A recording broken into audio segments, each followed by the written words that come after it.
Bueno, pues me gustaría platicar contigo del ensayo que fue ganador hace ya, me parece, si no me falla la memoria, 2 años, ¿verdad? Un año, en junio del año pasado. Un año, así es. Y dime, ¿qué representó para ti que le dieran este reconocimiento a un ensayo que habla precisamente sobre esta actividad a la que tú te dedicas, que es la escritura? Pues me pareció algo muy irónico e incluso gracioso. Y al mismo tiempo es algo que pasa todo el tiempo en el medio literario, en la actividad artística. Y bueno, también lo que más gusto me dio es que como parte de una revista y el ensayo se tradujo. Entonces esta traducción también pues ha servido para que se conozca en otros lugares y sirvió para que fuera leído por otras personas. Em, entonces eso siempre me da gusto. Creo que tiene que ver con una discusión que ya se está dando en el medio, pero que pues siempre se puede conversar más y esta fue mi aportación para la misma. Claro, gracias. Y también quería preguntar, ¿por qué elegiste escribirlo en tercera persona? Pues este ensayo empezó como un ejercicio que fue parte de una actividad dentro de la Feria del Libro de Oaxaca. Entonces nuestra consigna era hablar del cuerpo y la primera parte era muy introspectiva, tenía mucho que ver con mi familia, todavía más que este. Y después la idea era, se llama la actividad de conversaciones, entonces leí, después de escribir mi primer texto, lo que habían escrito Patti Salinas y Johan Mijail, y la idea es que mi siguiente texto fuera una respuesta. Entonces, creo que es parte de muchas preguntas que me hago sobre mi propia escritura, y una de ellas es cómo salir del solipsismo de la individualidad cuando yo escribo tanto en primera persona, ¿no? Entonces creo que siempre hay muchas formas de escribir en primera persona, algunas más cercanas, otras más lejanas.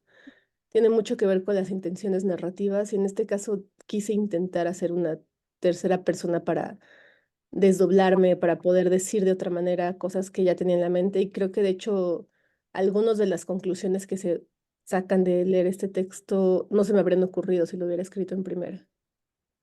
Claro, ok. Digamos, es como también una forma en la que descubres cosas que no sabías de ti si te observas como a cierta distancia, supongo. Claro, claro, cada vez pienso más que la escritura en primera persona necesita distancia, o sea, es muy, muy necesaria, pero esta distancia es algo que se va practicando, que se va aprendiendo y que en este caso se sirvió pues de la misma escritura, de la misma voz narrativa para poder conformarse. Claro, y en el texto se aborda de manera muy, muy bonita, la verdad, es un texto muy bello, el tema de la precariedad, que es una cosa tan terrible, pero que se puede ir desdoblando, ir explicándole a las personas de una forma en la que entiendan qué es su situación, porque muchas personas lo viven, pero no saben que así se llama. ¿No? Entonces, creo que en ese aspecto yo quería preguntarte a ti en tus propias palabras, ¿cuál sería una definición de precariedad o de precarización? Sí, respecto a lo que mencionas, a mí se me hace muy importante nombrar, a veces Este, mm, creo que estamos muy acostumbrados por lo rápido que fluye la información en estos días a buscar soluciones y mi escritura intenta detenerse primero a saber qué es lo que está ocurriendo, ¿no? Y eso lo trato de hacer constantemente. Entonces, justo quise hablar primero de la situación desde mi punto de vista, que es el que mejor conozco, pero tiene que ver con que también lo he visto en amistades, en compañeros de trabajo y creo que es bien peculiar porque a veces cuando se habla de dinero se piensa mucho en el mundo material y sí es cierto que es lo que más afecta, pero también el mundo emocional se ve afectado y creo que justamente la precariedad y la precarización del trabajo creativo tiene que ver con una sensación de incertidumbre, de no saber cuándo va a llegar el siguiente pago, de no saber cuándo habrá oportunidades o no, y eso también da un gran desconcierto para el futuro, el saber que en casos de mayor vulnerabilidad o donde la fuerza productiva tenga que detenerse, podría no haber en qué sostenerse, ya que la precariedad tiene que ver con un trabajo que se hace siempre con urgencia, que se hace siempre al momento, que se recompensa el momento, pero no te promete nada de continuidad. Entiendo. Y por ejemplo, en el caso de la pandemia en el 2020, ¿cómo fue la manera en la que tú sorteaste todo esto de lo que estás hablando en el ensayo, de que realmente es muy complicado de por sí con la normalidad, digamos, mantener cierto ritmo? ¿Y cómo fue en la pandemia? Porque me imagino que fue un impacto también bastante grande. Sí, en mi caso yo creo que no soy ningún ejemplo de éxito porque me pasó lo que nos pasó a muchos, que me saturé de trabajo. Resultó que nuestro trabajo creativo fue muy necesitado en la pandemia, justo porque había personas que no sabían qué hacer con su tiempo libre. Entonces estuve dando muchos talleres, estuve teniendo contacto con muchas personas, lo cual a veces me hacía sentir bien, pero en general me agotaba por estar en la pantalla todo el tiempo, por no poder tener un espacio de esparcimiento y de relajación, y también por la lejanía con mis personas cercanas, ¿no? Entonces, yo creo que este ritmo frenético de la pandemia suscitó reflexiones posteriores como las de este ensayo. O sea, pensar que finalmente somos un cuerpo que está escribiendo y que este cuerpo tiene que mantenerse, ¿no? O sea, somos, en algún otro de mis textos, yo digo, bueno, mi cuerpo es una máquina de escritura, ¿no? O sea, al final es un organismo que funciona para escribir, pero pues todas las máquinas necesitan periodos de no ser usadas, de mantenerse, y esta manera de mantener el cuerpo pues tiene que ver con la salud misma, que a veces se deja de lado porque las actividades intelectuales no la piden al principio, pero justo otra vez está esta idea, ¿no? Si se quiere continuar en el futuro, es necesario que haya un cuidado del cuerpo. Entonces, esa reflexión se suscitó mucho en la pandemia, por lo que te digo, fueron ya jornadas de trabajo exageradas y tampoco bien remuneradas. O sea, no quiere decir que me haya tenido solvencia económica en la pandemia, más bien tenía muchos pequeños trabajos que algunos mejor y otros peor, pero que no alcanzaban para sostener una vida sana en ese momento. Entiendo. Yo lo que me queda muy claro, no mencionas la palabra, o al menos no la detecté, pero durante todo el ensayo creo que a lo que más se apela es justamente a la dignidad de las personas, al derecho a una vida digna, independientemente del oficio, del trabajo, de lo que sea que te dediques. En este caso es la escritura. ¿Y cómo se construye una vida a la que, o más bien, cómo construir como colectivo, como comunidad, algo que les permita tener a los escritores una vida digna? Sí, yo justo dijiste la palabra que yo tengo más en la mente últimamente, que es la comunidad. Creo que generar un entorno que nos pueda permitir una vida digna tiene mucho que ver con aprender a relacionarnos, a generar conexiones con el entorno, con las personas, con los seres vivos alrededor. Y creo que es un trabajo de pensar en conjunto y va más allá de la escritura. Yo hablo de la escritura porque es lo que conozco, pero creo que más allá de la escritura también es algo que ya estamos necesitando, ¿no? O sea, tenemos un montón de problemas ya aquí a la vuelta de la esquina, como la crisis climática, que es el más grave, y también el problema de las pensiones, del futuro de la vejez en unos años, que son cosas que ya nos están tocando la puerta. Entonces, yo lo que creo es que es un momento que está propiciando organizarnos alrededor de esto y al organizarnos también procurar tener mejores condiciones de vida y también, insisto, ¿no? La vida emocional también es importante y esta idea de trabajar en comunidad también creo que puede alimentar nuestra vida emocional.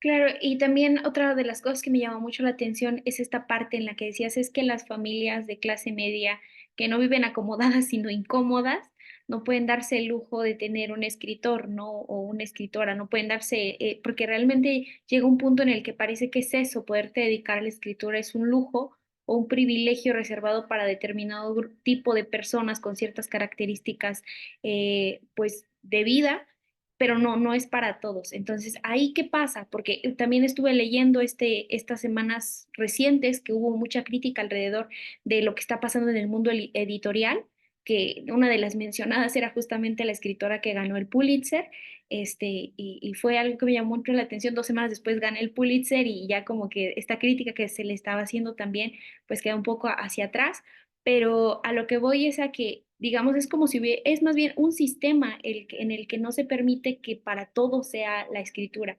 Y mucho menos la lectura, pienso yo. Entonces, ¿qué pasa ahí con estas historias y qué es lo que las personas que aspiran a dedicarse a escribir pueden hacer si quieren hacerlo, pues si quieren dedicarse a esto? Porque igual leí hace poco, no sé si ya la leíste, la novela de Almadelia Murillo, la de La cabeza de mi padre, y ella cuenta cómo fue tan difícil para ella regresar a lo que quería dedicarse, que era escribir.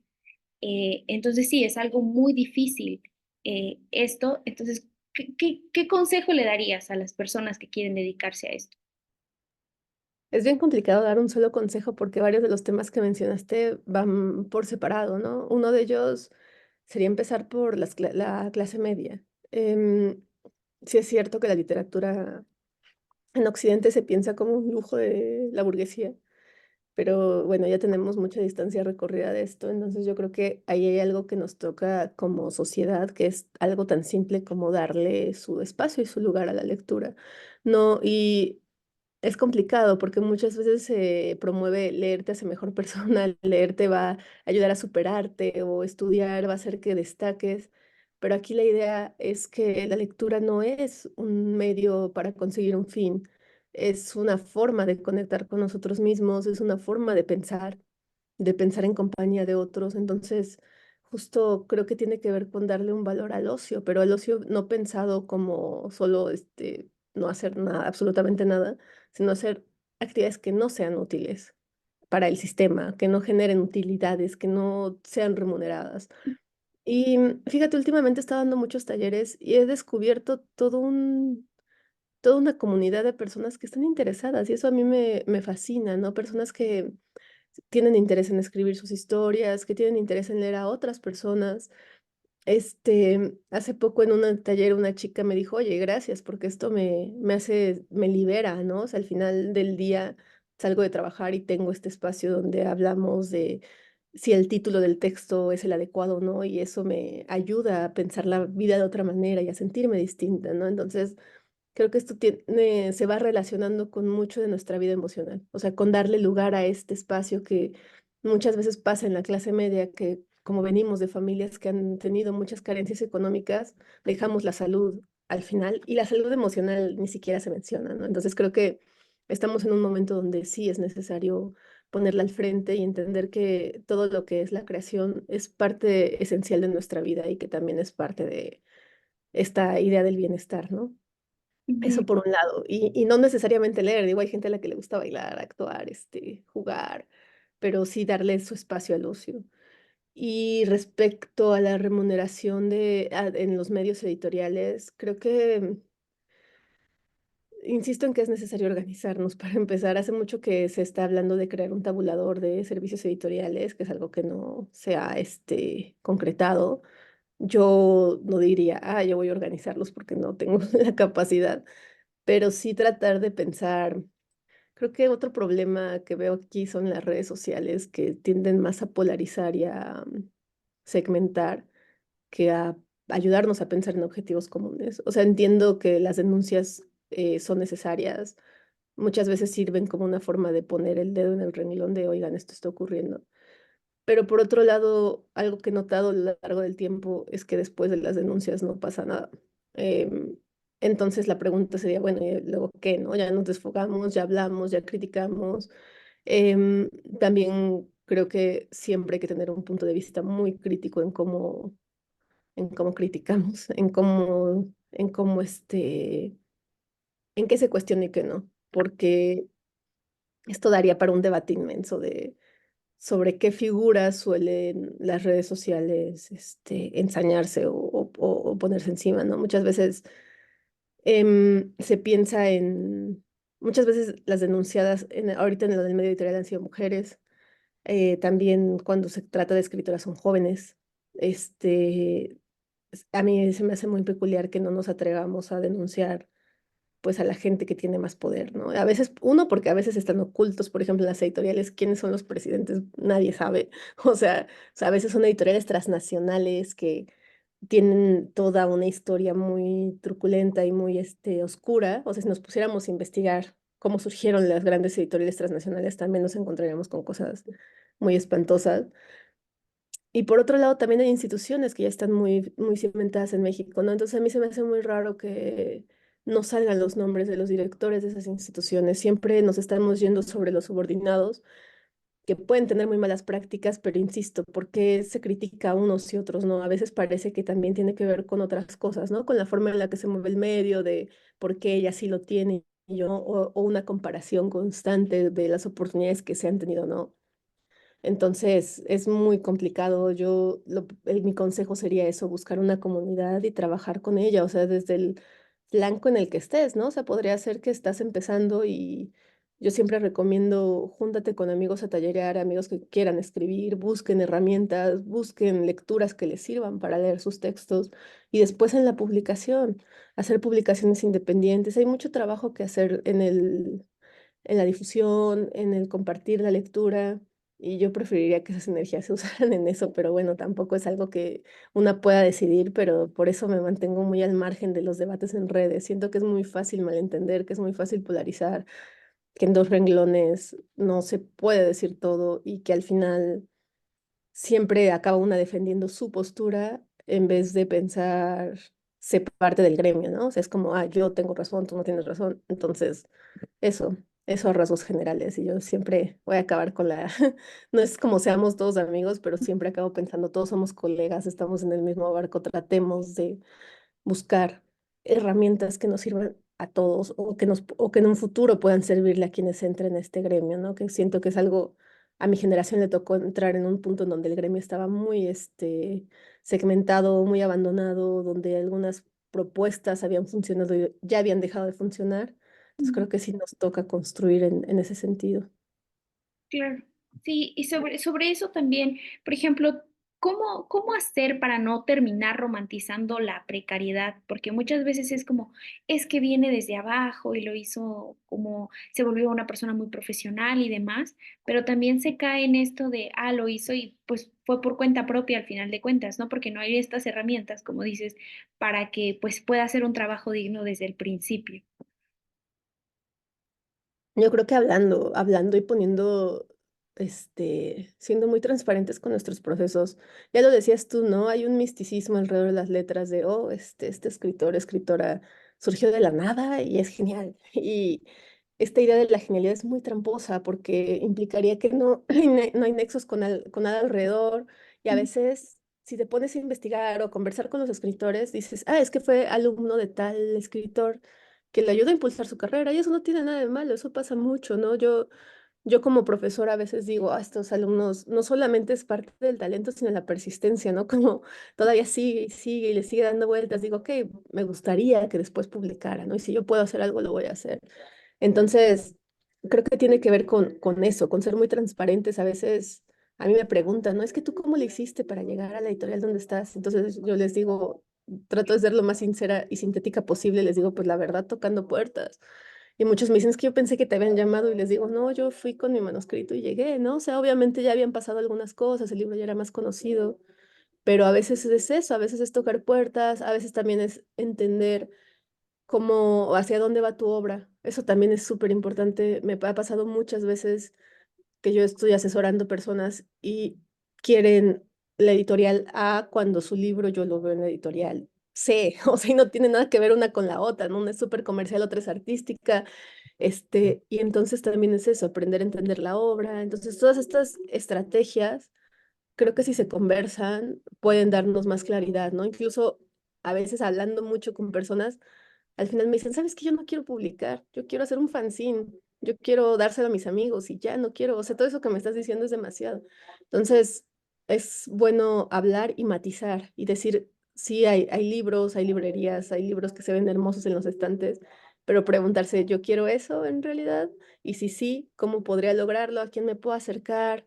Y entender que es un trabajo que lleva años, ¿no? Incluso a quienes nos llaman jóvenes, este, nos ha llevado mucho tiempo. También es cuestión de preguntar, ¿no? ¿Desde cuándo estás escribiendo? Yo empecé a escribir a los 22, llevo 13 años escribiendo.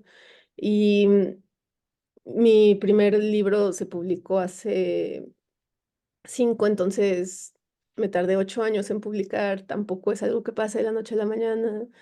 Y no es una cuestión de sufrimiento también, es entender cómo está el medio, es entender que si yo a conocer mi trabajo antes fue en lecturas con mis amigos y eso también estaba bien, ¿no? O sea, creo que sí tiene mucho que ver con hablar y con justo lo que tú dices, no romantizar el asunto ni simplificarlo, porque a veces suena todo muy sencillo, ¿no? O tiene un montón de conectes o empezó de cero y es una persona genio, ¿no? Y destacó, ¿no? Pero nunca es tan sencillo. Tiene mucho que ver con el lugar donde creciste, incluso, que es algo de lo que yo hablo en mis libros. Tiene que ver con gente que conozcas, a veces ni siquiera que sean tus amigos, sino simplemente estar en el lugar adecuado, en el momento adecuado. Yo conozco muchas personas de revistas que están buscando colaboradores abajo de las piedras, ¿no? Así como, ¿dónde? Y luego conozco a alguien que escribe muy bien y digo, oh, ¿cómo no se conocen? Y es eso, ¿no? A veces también hay que acercarse de ambos lados. Entonces es un proceso súper complejo y creo que el pensarlo en la mayor parte de dimensiones que se pueda te ayuda también a entenderlo y a no desesperarte, a no decir, nunca la voy a armar, sino bueno, esto lleva un montón de tiempo. ¿Qué me puede hacer sentir satisfecha en este momento? Tal vez solo quiero que me lean pocas personas por ahora, o le voy a mandarme, o voy a entrar a un taller y eso me va a ayudar a ser leída, o ya quiero entrar a las editoriales, ¿con cuál empiezo? ¿No? Pero todo muy medido, es algo de mucha paciencia y es algo que a veces, justo por la inmediatez de las redes, no nos damos cuenta, ¿no? Parece que es arte de magia, pero no, nunca pasa tan rápido. Muchas gracias por ser tan honesta, porque sí, realmente es, justamente yo participé en un taller narrativo, hay un diplomado de narrativa ahorita ocurriendo en Oaxaca con el Yago, justo esas son las conversaciones, o sea, sí, todos tenemos como mucho empuje, pero ¿qué sigue? ¿Cuál es el siguiente paso? Y ya a veces queremos brincarnos a que ya no estemos firmando un contrato y todavía ni siquiera terminamos bien el último capítulo o el primero siquiera, ¿no? Entonces creo que sí es esta idea del tiempo que se ha vuelto muy veloz, como que un paso tras otro, pero sí, como dices, es algo que se lleva mucho. En tu caso, por ejemplo, ¿cuánto tiempo inviertes en la escritura? ¿Cuánto tiempo pasas al día, en horas, por ejemplo? Oye, paréntesis, vi lo del diplomado.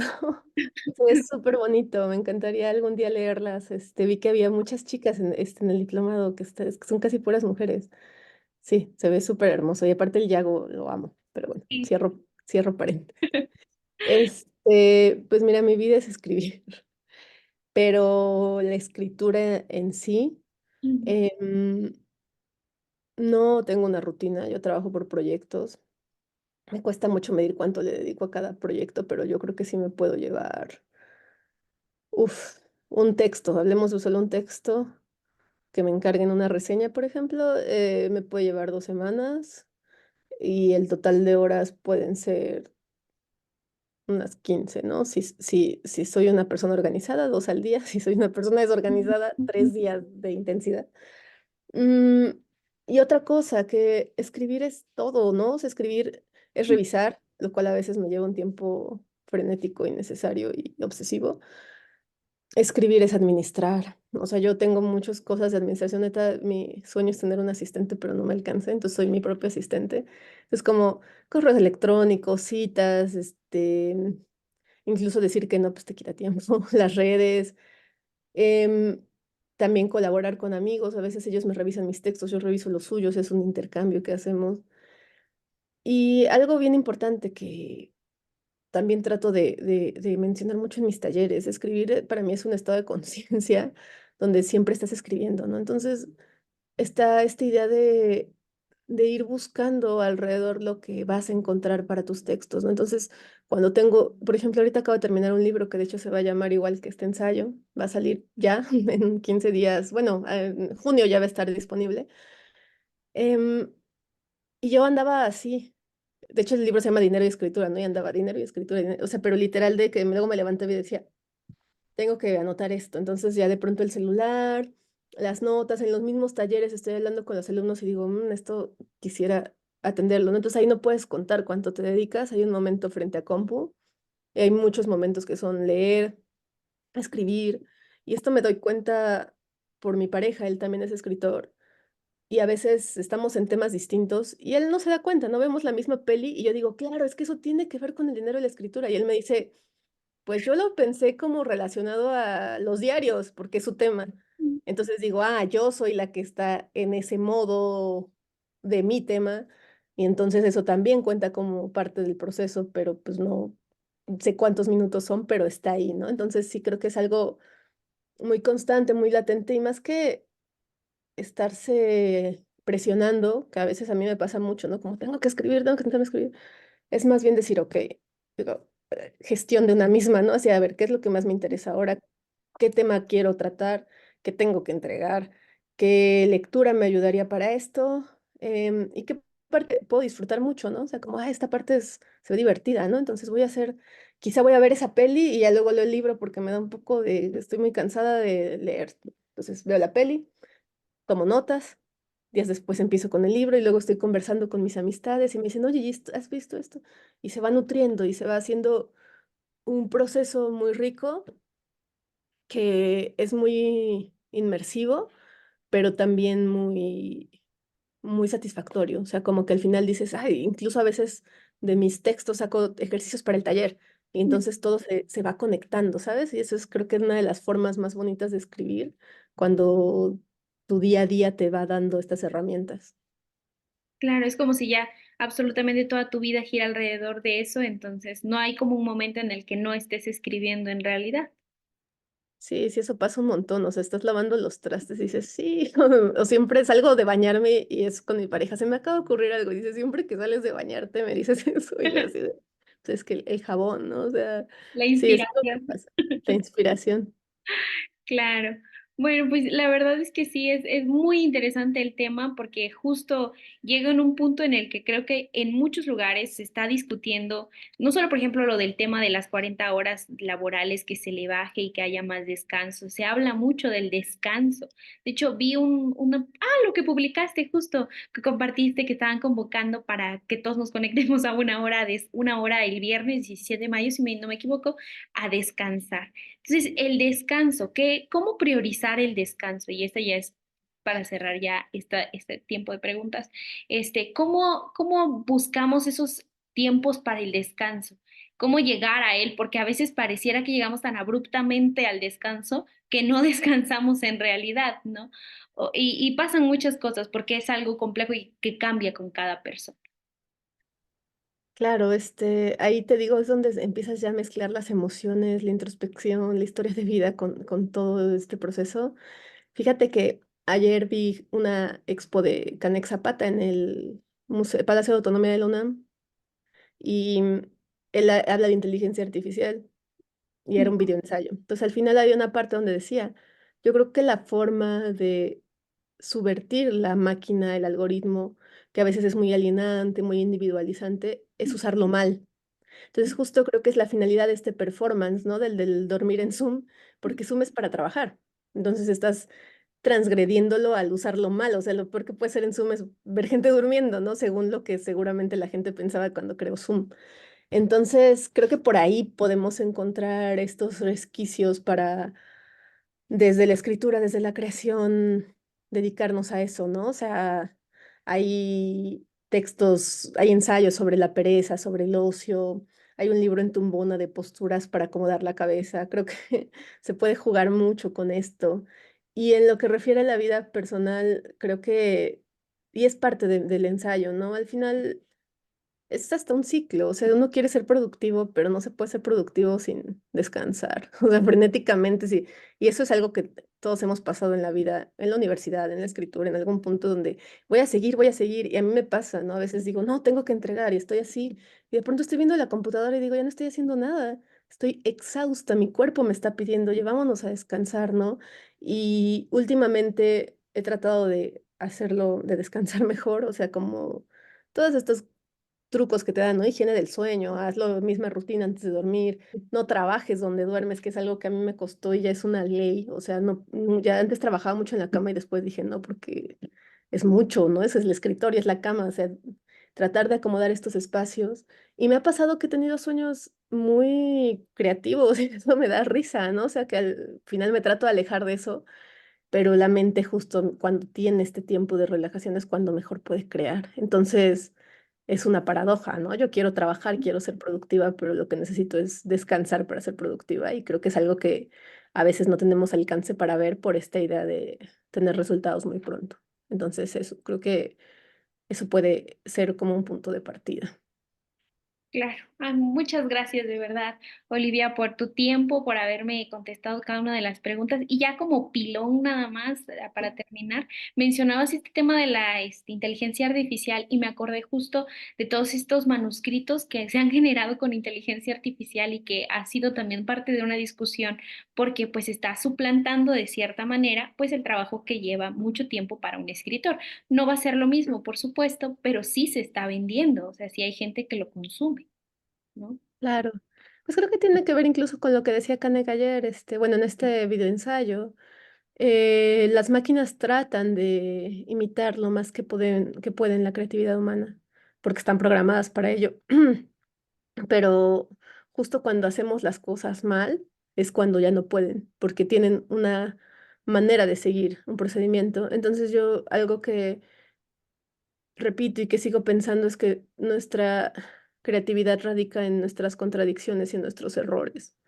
Mm. Es bien curioso, o sea, parte del proceso creativo también es reconocer eso. O sea, yo he reconocido ya que soy muy dispersa y por eso empecé a escribir ensayo y fue algo muy bonito que al final me ha servido mucho, ¿no? Y mis primeros ensayos son mucho más extremos en el, estoy hablando de Sailor Moon y acabo hablando de Simón de Beauvoir, ¿no? Es como de, así soy, o sea, así escribo. Y antes yo decía, no, tengo que centrarme, no, tengo que hablar de una sola cosa. Entonces creo que eso sería difícil que una inteligencia artificial lo hiciera porque justo es muy errático. Y esto, insisto en hacer una lectura muy crítica. A veces las redes dicen, no, es que ya se volvieron bien famosos con estos textos plagiados, pero también hay lectores que son más profundos que eso. Hay mucha gente, hay muchos niveles de lectura, hay muchas formas de leer. Hay libros muy comerciales, no podemos comparar nuestras creaciones literarias con libros de autoayuda, por ejemplo, ¿no? Y tal vez los de autoayuda sí los pueda hacer una inteligencia artificial porque son muy, tienen una estructura muy dada, tienen una forma de apelar a los lectores. Entonces es eso, también confiar tanto en el criterio de los lectores como en nuestra creatividad porque estamos haciendo otra cosa y eso siempre hay que tratar de tenerlo muy claro. Ok, pues muchas gracias de verdad, Olivia, por tu tiempo, gracias por haber respondido cada pregunta y pues ya cuando tenga la entrevista te la comparto ahí por Instagram o por correo electrónico. Pero de verdad, gracias por tu tiempo y espero que cuando vengas a Oaxaca me avises y podamos tomarnos un cafecito. Voy a esperar mucho tu Y libro. estaría increíble, Paola. Ya te avisaré y muchas gracias a ti. Que estés muy bien. Igualmente, cuídate mucho. Hasta Bye. luego. Bye.